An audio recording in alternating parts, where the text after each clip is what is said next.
Hola a todos, bienvenidos a Recetas de Casa LM y la receta de hoy es huevos tontos. En muchos lugares se conocen así, como huevos tontos, pero tengo que deciros que en el pueblo de mis padres se conocen como pellas. Hoy os traigo la receta original de mi madre, que siempre salen de 10. Nos ponemos manos a la obra. Y como quien dice, esta receta va a ser hoy de aprovechamiento. Vamos a comenzar añadiendo 3 huevos en un bol. Los vamos a batir bien y os tengo que confesar que esto es lo más difícil de la receta, el batir los huevos porque está chupadísima.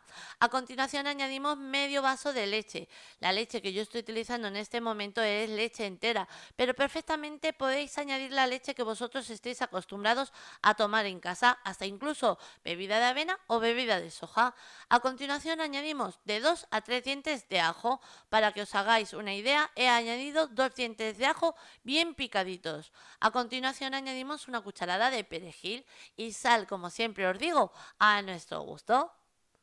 Nada, de nuevo es mezclar.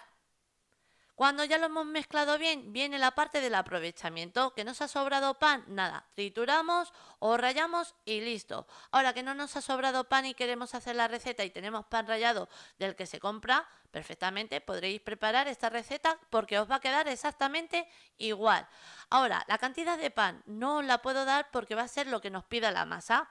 Vamos a ir añadiendo poquito a poco el pan rallado, vamos a ir mezclando y vamos a ir viendo si nos pide más. Vamos a ir poquito a poco para no pasarnos. Si nos pasáramos, pues no pasa nada. Se añade un chorrito de leche, aligeramos un poquito y listo.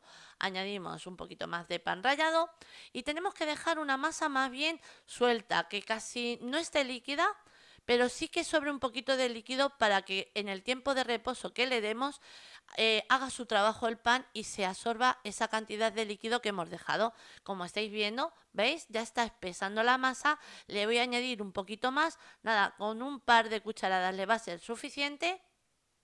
Porque lo que yo os decía, es mejor dejar una masa un poquito suelta, que esté ligerita, para que el pan absorba esa cantidad de líquido que hemos dejado y así luego el bocado va a ser mucho más esponjoso y más delicioso. Mirad, ya la tenemos. Estáis viendo que es una masa muy blandita.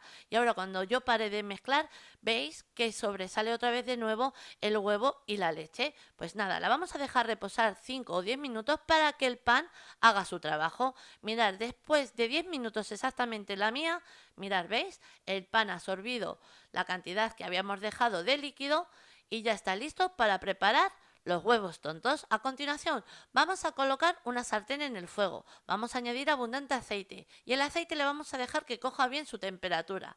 Una vez el aceite ya le tenemos bien caliente, yo me ayudo para coger las porciones con la cuchara de comer. Cojo una porción, la añadimos en la sartén y estáis viendo la porción que estoy añadiendo. Pues luego no veáis cómo suflan.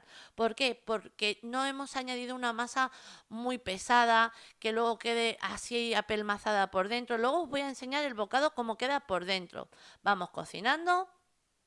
Y esta receta es de aprovechamiento para el pan, pero mi madre siempre la ha utilizado las pellas, como le llamamos nosotros, en los potajes. Y os tengo que decir que estas pellas en los potajes están ¡buah! Impresionante, porque ¿qué pasa? Que absorbe toda la salsa, bueno, no toda, pero cantidad de la salsa absorbe la pella. Cuando tú rompes la pella y tiene el sabor de la pella que le hemos metido, más el sabor de la salsa de ese potaje, no os podéis hacer ni una idea. Os lo tenéis que preparar porque está de chuparse los dedos. Una vez ya lo hemos cocinado, lo vamos a sacar a un plato que yo le he colocado un papel absorbente para quitarle el exceso de aceite que hayan podido coger. Y mirad, aquí ya las tenemos todas. Ahora os voy a partir una para que veáis el bocado como queda por dentro. Mirad qué bocado de esponjoso, nada pelmazado nos queda por dentro.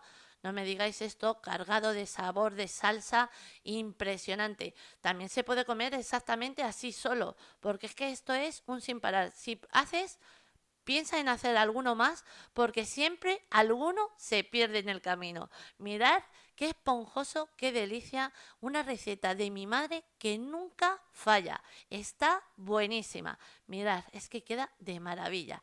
Nada, una receta que como siempre os digo, os recomiendo porque es que segurísimo que os va a encantar. Y ahora sí, os dejo con la lista de ingredientes, pero antes deciros que así la hemos presentado. Espero que os haya gustado. os mando un beso muy grande a todos.